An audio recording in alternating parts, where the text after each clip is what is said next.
Want to know how to update extensions, any extensions that you got, maybe a code, maybe a coding language, maybe a tester, maybe a debugger, anything. In this video, I'm going to show you how you can update it easily in just under a minute. So it's super simple. So let's get right into it.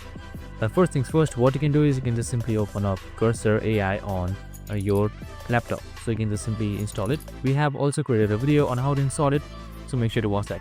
So once you have done all of that, on the top you should be seeing view right here. That should be right beside Go. Just simply select that. Now once you start with view, you should be seeing Explorer. Just simply Explorer, and right beside this node you should be seeing extension. Just simply like that.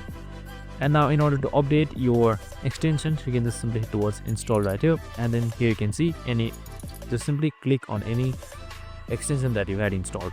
So your update should automatically show just like this right here. If it does not show, maybe your Wi-Fi is not working well or the update isn't here yet. So make sure you just have this. So you can just simply select update and it should update right here. And that's it. I hope this video helped. If it did, make sure to like, subscribe and tune in with us for more of these videos. See you in the next one.